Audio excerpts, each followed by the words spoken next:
निकाय के मंथन से निकला चिंतन, नहीं चलेगा बड़े नेताओं का टशन, सिफारिश से नहीं बनेगी बात, 2023 में सर्वे बनेगा माई बाप। हाल ही में हुए निकाय चुनाव और उसके नतीजे एमपी की सियासत में कई संदेश देकर गए हैं और सबसे बड़ा संदेश तो यही है कि सिर्फ पार्टी के नाम और झंडे के भरोसे ही उम्मीदवारों की नैया पार नहीं लग सकती। उम्मीदवार की छवि सबसे बड़ा फैक्टर है और सर्वे ही वो जरिया है जो बता पाएगा कि उम्मीदवार कितने पानी में है। लिहाजा 2023 में यदि पार्टियां अपनी संभावनाओं को मजबूत करना चाहती है तो उन्हें सिफारिश से ज्यादा सर्वे पर निर्भर करना होगा। निकाय चुनाव में भी पार्टियों ने जहां सर्वे पर भरोसा किया वहां उन्हें अच्छी सफलता मिली। इसकी मिसाल बीजेपी के उन मुस्लिम उम्मीदवारों की सफलता में देखी जा सकती है। 25 जगह बीजेपी के मुस्लिम कैंडिडेट ने कांग्रेस के हिंदू प्रत्याशियों को पछाड़कर नई इबारत गढ़ दी। अब बीजेपी इस सफलता का बखान अपने अंदाज में कर रही है। मुसलमानों को ठगने का काम किया, धोखा देने का काम किया और भारतीय जनता पार्टी के नाम पर, संघ के नाम पर डराने का, दहशत फैलाने के नाते वोट बैंक की राजनीति करने का काम किया। अरे ओवैसी साहब, आप तो 2-3 पार्षद जीते हो। भारतीय जनता पार्टी तो यहाँ कई पार्षदों को जिता कर लाई है जो मुस्लिम हैं। कांग्रेस ने 70 सालों में जो किया उसका परिणाम उनको झेलना पड़ रहा है, भोगना पड़ रहा है कि उनसे ये जनाधार छिटक रहा है।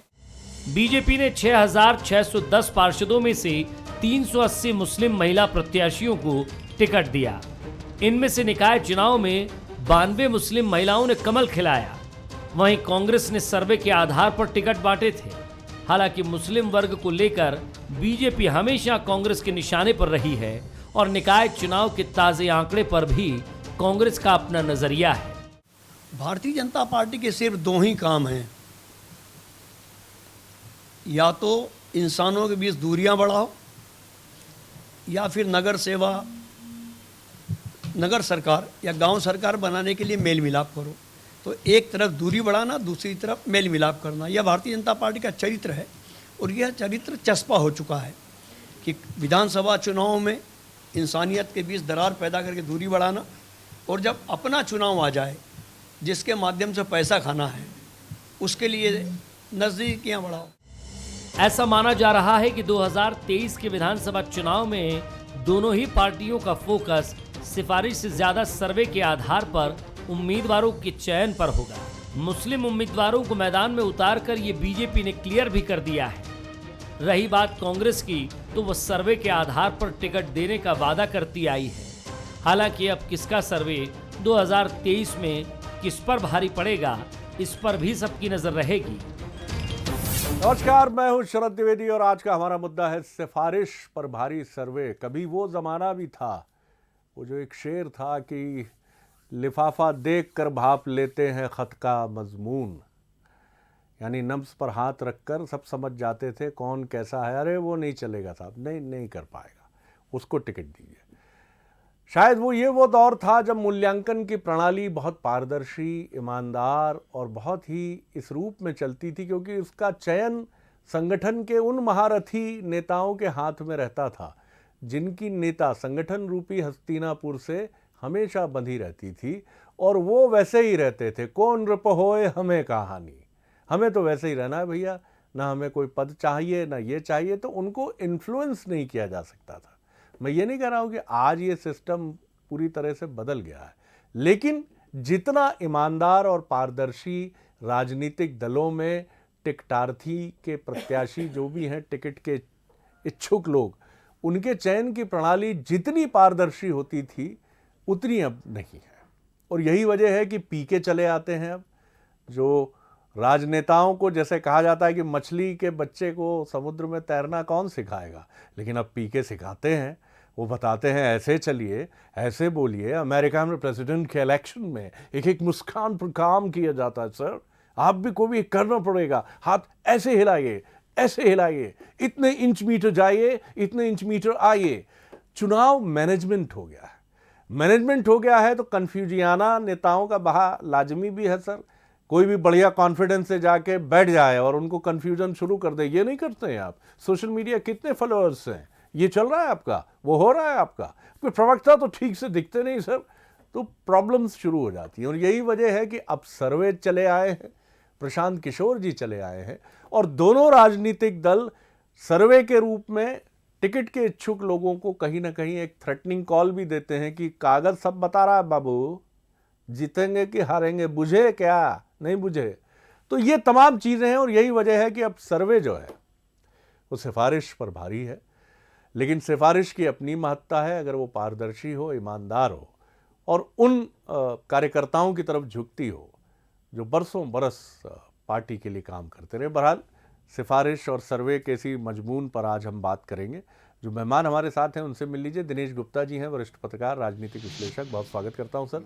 डॉक्टर हितेश वाजपेयी हैं, प्रवक्ता बीजेपी के और नागरिक आपूर्ति निगम के पूर्व चेयरपर्सन रहे हैं, बहुत स्वागत है। अजय सिंह यादव जी हैं, उपाध्यक्ष, मीडिया विभाग, कांग्रेस, युवा नेता, प्रवक्ता, का भी बहुत स्वागत। दिनेश जी, पहली टिप्पणी आपकी, फिर हम आगे बढ़ते हैं। देखिए शरद जी, जैसे आप जिक्र कर रहे थे कि आजकल पीके जैसे लोग हैं इलेक्शन मैनेजमेंट के लिए, जो प्लानिंग के लिए, बेसिकली प्लानिंग है, तो जब आप जो आ गए हैं, ये इसलिए आ गए हैं कि आप अटल बिहारी वाजपेयी जैसे कद्दावर नेता नहीं बने। जो मंच पर जिस तरह से जब वो भाषण देते थे, उनकी जो शैली थी, तो कई लोग तो उसकी कॉपी करने के लिए तरसते थे कि हम इसको कैसे कॉपी करें, इतना जादुई उनका वो था।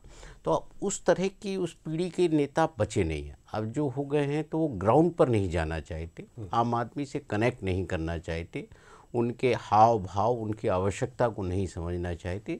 इसलिए आपको ज़रूरत पड़ती है कि कोई एक मैनेजमेंट करने वाला आ जाए। मैनेजमेंट, इलेक्शन को कभी मैनेजमेंट से नहीं जीता जा सकता, ये इसके लिए आपको अल्टीमेटली ग्राउंड पर ही जाना होगा। आपको सर्वे भी जो होते हैं, ये जो टिकट बंटते हैं, कहा जाता है सर्वे के आधार पर, लेकिन जो भी जैसे भारतीय जनता पार्टी जैसी जो राजनीतिक दल हैं, जो कार्यकर्ता आधारित पार्टी हैं, उनके अपने वर्कर का फीडबैक बहुत बड़ा फीडबैक होता है, और वही महत्वपूर्ण होता है। जब वो टिकट देती है तो वो तो एक सप्लीमेंट्री तौर पर है कि ये हम नाम रख रहे हैं तो इसके बारे में क्या कहा गया, लेकिन वहाँ के जो मंडल अध्यक्ष या उनका जो वार्ड के लोगों ने जो फीडबैक भेजा है, उससे सशक्त कुछ नहीं होता। इसलिए सबसे हमेशा जो महत्वपूर्ण रहेगा वो सर्वे से भी ऊपर रहेगा कार्यकर्ताओं की राय। बहुत डॉक्टर साहब, इसी सवाल को मैं आपकी तरफ कुछ इस तरह से लेकर आता हूँ कि आपके पास जो कार्यकर्ताओं का फीडबैक होता है और आपकी प्रणाली, यानी आपका तो संगठन ज़बरदस्त है, रहा है हमेशा, और अभी भी उसकी स्थिति बहुत अद्भुत है, तो आपका संगठन का फीडबैक, कार्यकर्ताओं का फीडबैक, संगठन के नेताओं का फीडबैक, अगर इसका बहुत ईमानदारी से आपके सर्वे से मूल्यांकन हो, तब तो इस प्रणाली की उपयोगिता और बढ़ती है। लेकिन अगर ये प्रणाली कहीं ना कहीं धीरे धीरे झुकते झुकते सर्वे की तरफ पूरी तरह से चली जाती है, या सर्वे एक डांटने फटकारने का उपकरण बन जाता है, तो ये पार्टी के लिए भी चुनौती बन सकता है। सर जी, मैं 2 उदाहरण देता हूँ आपको। एक जो व्हाट्सएप पे चल रहा है, मैंने भी पढ़ा है, शायद आप लोगों ने भी पढ़ा होगा जी।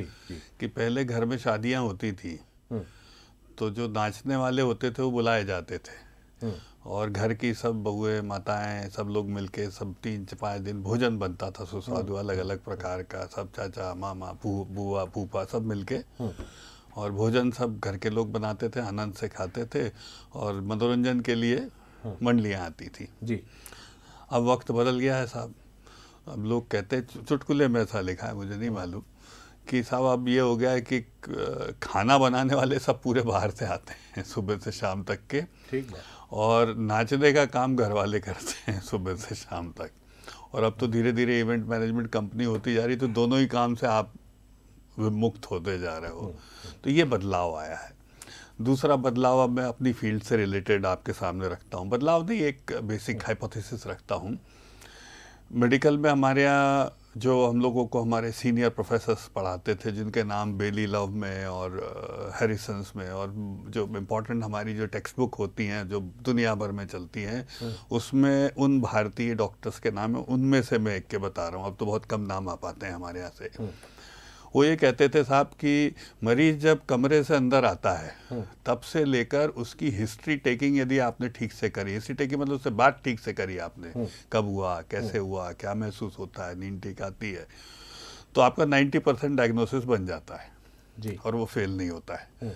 फिर आप उसके समर्थन में 2 जांचें करा लेते हैं कि भाई मैंने जो सोचा है वो ठीक है कि नहीं है। अब उल्टा हो गया है, मरीज दरवाजे से अंदर नहीं आता है, उसके पहले वो जांचों का पर्चा तैयार रहता है कि जाओ ये करा के लेके आओ, भाई अगला लाओ। मतलब वो उसके पास समय नहीं है कि वो आपसे बात कर सके। तो इसीलिए आपने देखा होगा कि डॉक्टर शॉपिंग शुरू हो गई है। वो मरीज 10 डॉक्टर्स के पास जाता है इस तलाश में, क्योंकि उसको अटेंशन, कमिटमेंट नहीं मिलता है। तो आप बताइए खुद सोचकर कौन सा सिस्टम बेहतर था, जिसमें आत्मीयता के साथ, अपने पेशे पर कमिटमेंट के साथ, उस मरीज और मर्ज के लिए कमिटमेंट के साथ हम उससे 20 मिनट बात करते थे। वो 20 मिनट लेता था, हम 2 मिनट में देख लेते हैं और इन्वेस्टिगेशन 20 लिख देते हैं। तो that was a more appropriate. आज भी हमारे मेडिकल साइंस में उसका कोई रिप्लेसमेंट नहीं है। और इसीलिए भारतीय जनता पार्टी में जो आपका मूल सवाल था, यहाँ जवाब है इसका, कि जो कार्यकर्ता का फीडबैक है शरद जी, वो कभी फेल नहीं होता है। इतनी कहानियां लोगों ने हम पे थोपी और लिखी गई, दिनेश जी आप भी ध्यान देंगे कि त्रिदेव फेल हो गए, लिखा सब लोगों ने, कहने की कोशिश करी, लेकिन मुझे कोई जवाब दे दे कि यदि बूथ का कार्यकर्ता फेल हुआ है तो मुझे बता दो कि ये पार्षदों की संख्या बूथ पर कहाँ से निकल के आई। इतनी बड़ी मात्रा में हम वार्ड जीते हैं शरद जी, मैंने इस बात को आपके सामने भी रखा था। इसका उल्टा ये हुआ कि टॉप पर थोड़ी कार्यकर्ताओं की हमेशा ध्यान रखिए साहब जी, आपको जो निकालना है निष्कर्ष निकालिए, आपके निष्कर्ष का मैं भागीदार, आपके निष्कर्ष से निष्कर्ष, मैं आपके निष्कर्ष का साक्षी हूँ जी, ठीक है। तो जी, मैं उस ट्रैप में नहीं आऊंगा, जी, लेकिन ये मैं दावे के साथ कहता हूँ, कोई भी दल हो जी, उसका जो बूथ का कार्यकर्ता होता है। सर मैं बताऊँ, एक उदाहरण और दे देता हूँ छोटा सा, अभय भाई आपसे अनुमति लेके। हमारे यहाँ इटारसी में एक पन्नालाल जी होते थे, अब शायद नहीं रहे होंगे सर। 2008 में मेरी बड़ी इच्छा थी सर, वो आदमी 20 साल से एक दिन के लिए अपने कपड़े बना के रखता था। He used to press white कपड़े, और आप मानोगे नहीं सर, केवल वो बूथ इंचार्ज बनता था। जी, जी। ये कमिटमेंट था पार्टी के लिए, उसको कोई मतलब नहीं चुनाव कौन लड़ता है। बहुत समय तो उसका जो फीडबैक है that is more important still than service. Very true sir. और मुझे बहुत अच्छा लगा कि आपने इस प्रक्रिया में ज़रूर कुछ समय अधिक ले लेकिन अजय जी के लिए पूरा समय है। मुझे वीरेंद्र तिवारी जी याद आते हैं। मैंने पत्रकारिता में करियर शुरू किया था, लेकिन डॉक्टर साहब जिस तरह पन्नालाल जी की बात कर रहे थे, मैं कोई तुलना की बात नहीं है, स्थायी सदस्य, विधायक दल के सचिव, स्थायी सचिव, और धवल एकदम शांति, बड़ा भारी सा स्वर था उनका, प्रेम से पगा हुआ, और जो बताता था ऐसे नेता हमें लगता था, हम खुद आदर से भर जाते थे कि यहाँ कभी प्यारेलाल जी से मुलाकात हो जाती थी, ठाकरे साहब दिख जाते थे, तब तो बात ही अलग थी कि कब जर्नलिस्ट को इतने बड़े नेता का दीदार दर्शन हो गए। और उधर हम जाते थे तो तिवारी जी, और कैसे हैं द्विवेदी जी, सब ठीक चल रहा है? अरे हमारा इंटरव्यू नहीं, अंदर जो माननीय है उनसे बात करिए। क्या बात थी सर जी। देखिए शरद जी, जिस तरह के राजनीतिक हालातों में तेज़ी से परिवर्तन हुआ है, संगठन के नेताओं की रिकमेंडेशन, उसका महत्व तो राजनीति में पहले भी था, आज भी है।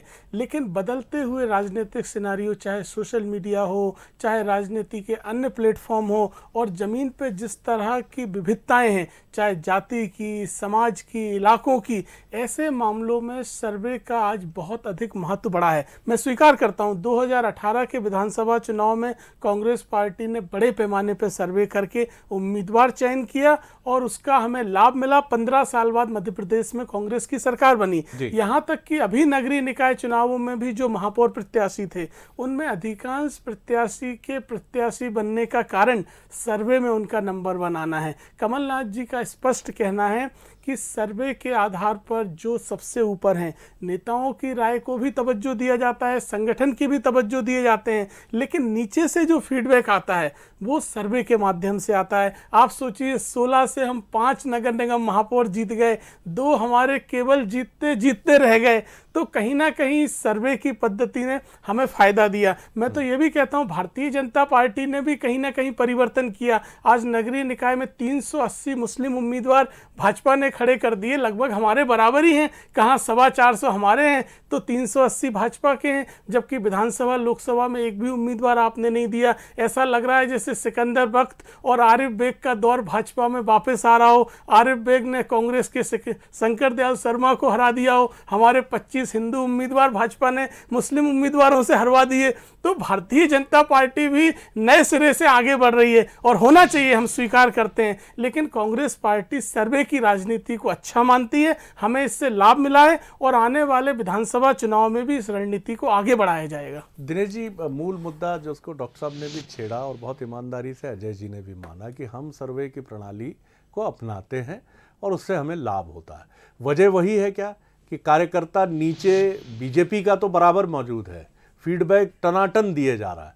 कांग्रेस का जो आंतरिक संगठनात्मक ढांचा है उसमें अब कार्यकर्ता उस तरह से नहीं है और कांग्रेस के लिए ये कंपल्शन भी है, उसके लिए एक आवश्यक प्रोसेस है, मजबूरी भी है कि आप सर्वे पे डिपेंड रहिए। अब मैं ये नहीं बोलूँगा कि क्या ये सर्वे में बीजेपी के कार्यकर्ता के पास भी जाते हैं। जी देखिए, सर्वे को आप जिस तरह से राजनीतिक इस्तेमाल किया जाता है कि आपकी का कोई क्लेम ख़त्म करना है तो कह दिया सर्वे में नाम नहीं है। अब सर्वे किसने कराया, किसने देखा, कोई ऑफिशियल उसका डॉक्यूमेंट सर्कुलेट तो होता नहीं है कि आपको ये हमने इस जो है सैंपल हमने इस आधार पर लिया था, इसमें आप फिट नहीं है। तो इसलिए राजनीतिक इस्तेमाल भी उसका होता है। लेकिन आप ये देखेंगे ना, जो जैसे कांग्रेस का कल्चर, हमने फर्स्ट सेगमेंट में जब बीजेपी की बात करी तो कांग्रेस का कल्चर क्या है, उनका अपना एक अखाड़ा है, उसमें का पहलवान है, पहलवान में उनके जो भी शागिर्द हैं, पट्टे हैं, तो जो चाहते हैं कि वो आगे बढ़ें। वहाँ तो ये सर्वे वगैरह की बात ही नहीं होती ना, वहाँ तो उन्होंने कह दिया कि ये मेरे ग्रुप के आदमी को इतने दे दिए टिकट या इसको दे दीजिए, वो तो उसी आधार पर वहाँ लड़ाई चलती है। कांग्रेस में इस तरह का जो सर्वे वाला सिस्टम है, आप देखिए कि लोकसभा के समय में राहुल गांधी मान ले कमलनाथ जी के इस मॉडल को सर, तो मुझे लगता है कि जो उत्तर प्रदेश में तमाम नतीजे हैं शायद ऐसे नतीजे नहीं अभी अब देखिए ना, सर्वे की प्रणाली का राष्ट्रीयकरण कांग्रेस में होना चाहिए। नहीं, आप उत्तर प्रदेश में जिस तरह से पिछले चुनाव में जब पीके की सिफारिश पर ही तो समझौते हुए थे जी जी, तो लेकिन उसके नतीजे क्या हुआ था, हर जगह हर चीज़ फिट नहीं होती, क्योंकि जब तक आप एफर्ट नहीं करेगा कोई पॉलिटिकल पार्टी, सर्वे के आधार पर नहीं हो सकती। इशूज़ को तो आपको अटेंड करना पड़ेगा ना, जो आपका मुद्दा क्या है, केवल कैंडिडेट महत्वपूर्ण नहीं है। यदि आपने पिछले उत्तर प्रदेश के चुनाव में अति पिछड़े को मुद्दा बनाया, भारतीय जनता पार्टी ने उसको टारगेट किया, तो फिर ये तो सभी को दिख रहा था ना, अति पिछड़ा तो बिहार में भी चल चुका था, वहाँ भी ये राजनीति हुई थी। तो ये पॉलिटिकल क्लिक की बात है, जो हर बार जरूरी नहीं है कि सर्वे एजेंसी उस तरह का क्लिक आपको दे सके।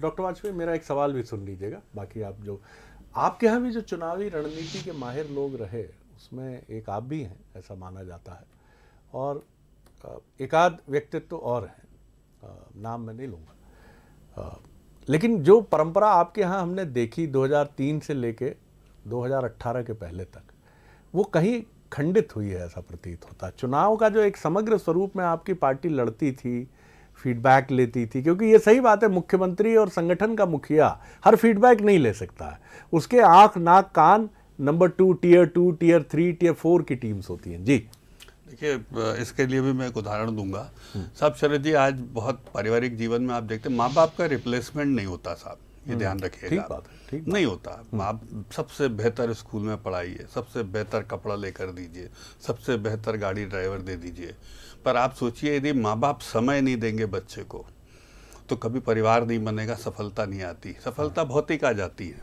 पर जिसको स्वस्थ सुखद जीवन बोलते हैं ना, ये रिश्ता सर पार्टी और कार्यकर्ता का है। तो जहाँ पर ये एस्टेब्लिश हो गया, तो मैं फिर अभय जी से माफ़ी मांगते हुए उदाहरण दूंगा कि कांग्रेस में ये रहा है, आज़ादी के आंदोलन तक की कांग्रेस अलग प्रकार की थी साहब। एक आह्वान हो जाता था, लोग सब गहने जेवर उठा के फेंक देते थे सब के साहब। ये तो आपने देखा कैसा आंदोलन था और उसका रूप कैसा था, उसकी कॉल कैसी थी, और वो किसी भी सर्वे सिस्टम सब पहले सारी एजेंसी आपके सामने। तो इसीलिए यदि आपके कार्यकर्ता का कोई रिप्लेसमेंट नहीं है, और as a mother father party मेरी माँ है, इस शब्द की व्याख्या क्या है, यदि वो वाकई माँ है शरद जी, तो ये सिस्टम कभी फेल नहीं हो सकता। और जो दिनेश जी ने कहा है ना सर, बहुत सारी हकीकत है, अब आपने बोल ही दिया, हमको भी अनुभव है सर्वे का, कौन लोग कर रहे हैं क्या कर रहे हैं, तो ये सब सबको पता है। तो ये तब आता है सर जब माँ बाप फेल हो जाते हैं, तो फिर हम बच्चे को 2 ट्यूशन लगाते हैं या बेबी सिटर चाहिए रहता है, पर फेल कौन हो रहा है? माँ बाप हो रहे हैं। तो इसलिए सर पार्टी कैडर का और पार्टी का कोई रिप्लेसमेंट नहीं है। सीनियर लीडर को माँ बाप की तरह कार्यकर्ता को 5 साल कैटर करना पड़ेगा, पूछना पड़ेगा कैसा है भाई तू, क्या कर रहे हो, बूथ तक। और आप देखिए साहब, उसको पैसा मत दो, जेब से लगाता है। तो इसका कोई रिप्लेसमेंट है क्या शरद जी? तो मेरा आज भी मानना है, मैं फिर अगेन जो प्रशिक्षित एमबीबीएस होता है प्रॉपर, वो हिस्ट्री और चाल से डायग्नोसिस करता है, इन्वेस्टिगेशन से नहीं करता है। इन्वेस्टिगेशन में प्रूव होता है कि उसकी डायग्नोसिस सही है। और सबसे ज्यादा एफर्ट प्राइवेट कंपनीज इसलिए झोला छाप डॉक्टरों पे करते हैं, क्यों? क्योंकि वो प्रशिक्षित नहीं होते, उनके पास समय और ज्ञान नहीं है, तो वो डायग्नोसिस बनाते हैं लैब की रिपोर्ट से कि इसको टाइफाइड है। तो ये दोनों का अंतर है। तो इसीलिए मुझे ऐसा लगता है कि कार्यालय, कार्यक्रम और कार्यकर्ता, ये 3 धुरी यदि 5 साल मजबूत हैं, इससे बेहतर फीडबैक सिस्टम कुछ नहीं होता। अजय जी, देखिए शरद जी, डॉक्टर साहब ने जो बात कही, मुझे उसी तरह से मैं समझाने की कोशिश करता हूँ। जिस तरह से पार्टी माँ है और माँ बाप की परवरिश की बात आती है, तो माँ बाप अपनी संतानों में अंतर भी नहीं कर सकती हैं।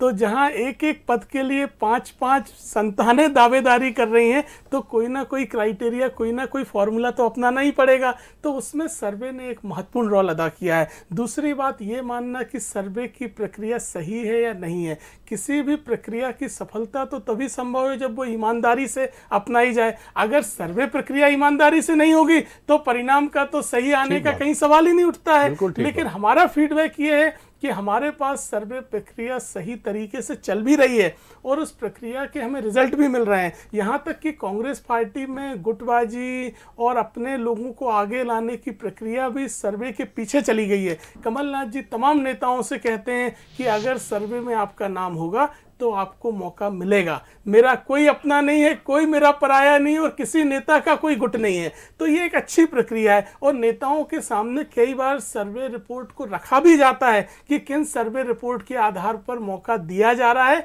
या नहीं दिया जा रहा है। हमने अपने रणनीति प्रचार तंत्र को भी सर्वे के माध्यम से आगे बढ़ाया है और हमें लाभ मिला है। और हम पूरी तरह आशान्वित हैं कि मध्य प्रदेश में कांग्रेस पार्टी अपनी रणनीति, नेताओं, कार्यकर्ताओं और सर्वे के साथ लेते हुए 2023 में मजबूत बढ़त के साथ वापसी करेगी। कंक्लूडिंग रिमार्क दिनेश जी आपका, किस तरह आप देखते हैं? एक तरफ वो बीजेपी है जिसका बखूबी चित्रण डॉक्टर वाजपेयी ने किया है कि संगठन मजबूत, कार्यकर्ता मजबूत। हालांकि कार्यकर्ता को उन्होंने बहुत ईमानदारी से ये भी कहा कि वो रिलेशनशिप आपको इंटैक्ट करनी होगी दोनों तरफ से। पुत्र अपने धर्म का निर्वाह करे और माता पिता जो संगठन के शीर्ष माहिर नेता है वो अपने दायित्व का निर्वाह करें, तो ये एक स्वस्थ संबंधों की तरह आगे बढ़ेगा। नहीं तो इसकी चुनौतियां हैं। और अजय जी ने भी बहुत ईमानदारी से माना है कि देखिए साहब, उनकी अपनी कंपल्शंस है। वो यहाँ ये नहीं कह सकते कि आखिर हमें बाजार जाने क्यों पड़ा, सर्वे के बाजार में क्यों उतरना पड़ा। वो जानते हैं कि मजबूत संगठन बीजेपी का है, ओवर द ईयर्स हम पिछड़े हैं, तो हमें सर्वे तो लेना पड़ेगा साहब, हमारे लिए ये बहुत ज़रूरी है। तो सर्वे और बीजेपी भी सर्वे अब, क्योंकि संगठन के साथ साथ वो भी ये जान रही है कि अब पहले वाले रिलेशन कहीं वैसे नहीं है। लेकिन फिर भी क्या इससे आपको लगता है एज किसको मिलेगी? क्या बीजेपी को मिल सकती है, या आपको लगता है कि कांग्रेस ने भी एक गहरी चुनौती इस निकाय चुनाव में तो दी है? शरद जी, राजनीति 24/7 का प्रोसेस है। यदि स्थानीय निकाय के चुनाव परिणाम आए हैं तो जो पॉलिटिकल पार्टी है या जो पॉलिटिशियन है जिनको अगला विधानसभा चुनाव लड़ना है, तो एक एक पोलिंग स्टेशन का उसके पास एनालिसिस अवेलेबल है। उसको पता है कि हमारा कहाँ क्या कमज़ोर है और क्या करना है। देखिए, कोई भी सर्वे एजेंसी आपको केवल ये बता सकती है कि स्ट्रक्चर आपको कैसा बनाना है, लेकिन उसके लिए जो बेसिक आपकी ज़रूरत है, मान लीजिए आप जब पोलिंग स्टेशन पर आपका पोलिंग एजेंट नहीं होगा, आपकी टेबल नहीं होगी, तो फिर क्या करेंगे आप? क्या करेंगे आप देखिए कि 1977 में जब कांग्रेस हारी, उसके बाद बीपी सिंह की सरकार भी हमने देखी कि जब वो सरकार भी 1989 में आई, फिर हम 2014 में हमने देखा कि एक बड़ा परिवर्तन हुआ। अब 2 दौर से तो कांग्रेस उभर गई, लेकिन अभी नहीं उभर पा रही। तो कहीं ना कहीं जो वर्कर है वो कहीं वर्कर धुरी है, उसके बिना तो आप हो नहीं सकता, क्योंकि उसका जो कनेक्ट है अल्टीमेटली इस डेमोक्रेसी में, जो वोटर है उस तक आपका अप्रोच कैसा है, उसका मुद्दा कैसा है, तो वो बहुत महत्वपूर्ण। आज बहुत सारी महंगाई वगैरह सब कुछ है, लेकिन कॉल के बाद भी आप देखिए ना कि लोग बंद नहीं करते, कोई धरना प्रदर्शन नहीं होता। तो इसका मतलब ये है कि लीडर्स की कॉल में कुछ ना कुछ कमी रह रही है, जिसके 10 सेकंड बिल्कुल 10 सेकंड। सर, वोटर जो आपने कहा दिनेश जी ने, वोटर, वर्कर और लीडर, इसका इमोशनल कांटेक्ट का कोई रिप्लेसमेंट नहीं, इवन अमेरिका में नहीं है। बहुत इम्पॉर्टेंट बात है। लेकिन मैं आप सबकी बातें सुन रहा था तो मुझे एक नुक्कड़ नाटक जैसा तस्वुर में दिमाग में पता नहीं क्यों आ गया, क्योंकि हम भारतीय इस विधा से बहुत जुड़े रहते हैं। नुक्कड़ नाटक से मेरा कोई सरोकार नहीं है, फिल्म जरूर मस्तिष्क में घूमती है। तो उसी तरह का एक दृश्य मेरे दिमाग में घूमा कि ये सवाल अगर किया जाए कि मेरे पास सर्वे है, मेरे पास पीके है, मेरे पास मैनेजमेंट है, तुम्हारे पास क्या है? तो उन्होंने कहा साहब मेरे पास कार्यकर्ता है, मेरे पास संगठन है, मेरे पास बड़ा नेता है। फिर इसका अगला दृश्य पर्दे पर आता है कि लाल बहादुर शास्त्री और अटल बिहारी वाजपेयी से पूछा जा रहा है कि आपको पीके चाहिए या आपको सर्वे चाहिए या आपको क्या चाहिए? तो वो दोनों एक दूसरे को देखते हैं और बुदबुदाते हैं, ये क्या है भाई? हमारे लिए तो पार्टी ही सब कुछ है, पार्टी ही हमारा सर्वस्व है, ये पीके और सर्वे क्या है? और बैकग्राउंड में एक गाना चल रहा है, महबूब पहली सी मोहब्बत न मांग। एक साहब कोलाज इस खाकसार ने पेश करने की कोशिश की है, थोड़ा देखिएगा, कभी अच्छा लगे तो ठीक है सर, आंखों लीजिएगा, नहीं तो कहिएगा कि ये अजीब आदमी है, न जाने कहाँ 2022 में ले जाता है। बेगम अख्तर की गज़ल, अटल जी और लाल बहादुर शास्त्री, बहुत अच्छा लगा आज की बहस का जो सुर लगा सर, वो सुर इतना सुरीला था कि मेरे मन को तो छू गया। और मैं भी एक दर्शक होता हूँ एंकर के नाते इस बहस में, मुझे बहुत अच्छा लगा कि सारा सब कुछ सधा था, विचार तत्व की प्रबलता वाला था। मैं हृदय से आप तीनों को धन्यवाद देता हूं, बहुत आनंद आया। आगे देखिए छत्तीसगढ़ आज का मुद्दा, प्रोटेस्ट वाली पॉलिटिक्स। नमस्कार।